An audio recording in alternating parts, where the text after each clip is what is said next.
नमस्कार दोस्तों, हमारे साथ हैं राउत साहब। ये बीड़ जिला के रहने वाले हैं और इनका बेटा है गणेश राउत, मास्टर गणेश। हेलो।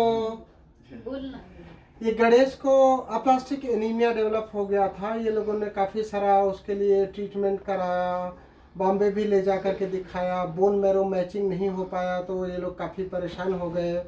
इनकी श्रीमती जी अभी सुबह सारा बता रही थी कि इसका हीमोग्लोबिन 4 ग्राम 5 ग्राम रहता था और प्लेटलेट जो है वो 8,000 10,000 रहता था।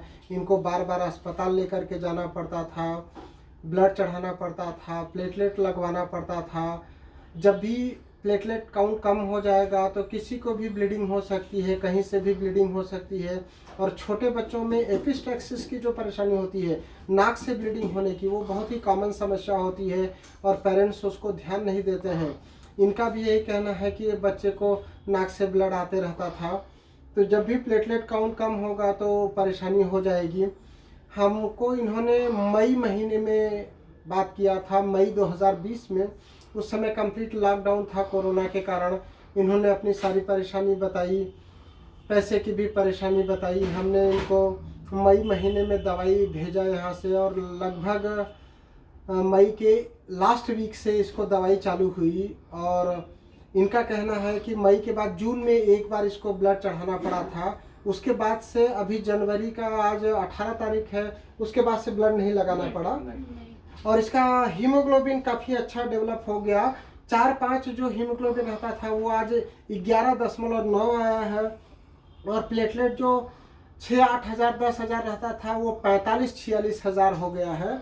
लगातार इसका धीरे धीरे ग्रेजुअल बढ़ता चला गया, प्लेटलेट भी बढ़ता चला गया और हीमोग्लोबिन भी बढ़ता चला गया और बच्चा भी अभी ठीक दिख रहा है, ऐसा बहुत ज़्यादा एनीमिक नहीं दिख रहा है।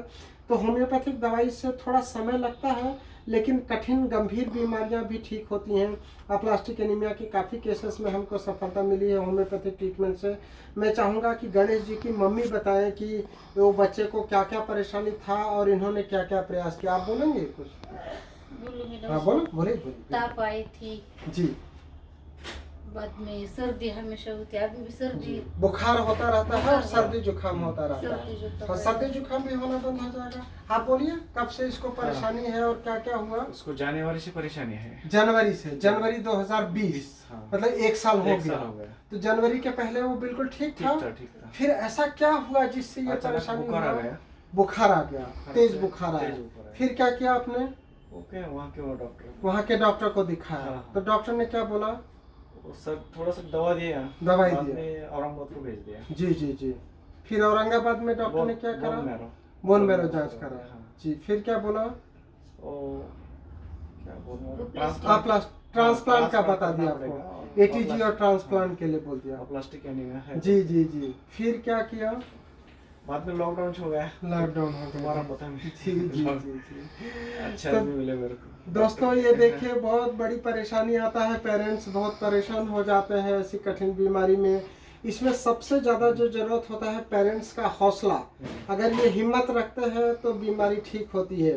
पेरेंट्स हौसला हार जाते हैं। ये लोग क्या कि इनको ये बता दिया जाता है कि ये बीमारी का कोई इलाज नहीं है, इसका तो बोन मैरो ट्रांसप्लांट ही एकमात्र इलाज है और बोन मैरो ट्रांसप्लांट इतना आसान नहीं है कि हर कोई करा सके।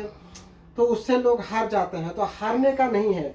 इसको हमने खाने का जो बताया है वो थोड़ा इसको खिलाएंगे आप तो इसमें काफ़ी अच्छा हो जाएगा। इसमें गुड़ है, गर्म दूध के साथ हल्दी है, बादाम है, सोयाबीन, पालक, पपीता, पिंड खजूर, सत्तू, गेहूं का दलिया, आंवले का मुरब्बा, गाजर, चीकू, चुकंदर, सेब, अनार, किशमिश, छोहारा, मुनक्का, अंजीर और अंडा और मछली। अगर ये खाएगा तो उससे और जल्दी हो जाएगा। ये लो बेटा, ये ले लो, इसको पढ़ा करो, ठीक है? स्कूल जाते हो?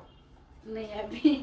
तो दोस्तों आप भी अपनी कोई भी बीमारी हो उसके लिए अपने को हार नहीं मानना है। बीमारी के लिए अगर आप सही तरीके से प्रयास करेंगे, उसकी परेशानियों के बारे में समझेंगे तो आप परेशानियों से अवश्य ही छुटकारा पा सकेंगे। डाइट का विशेष ध्यान रखना पड़ता है।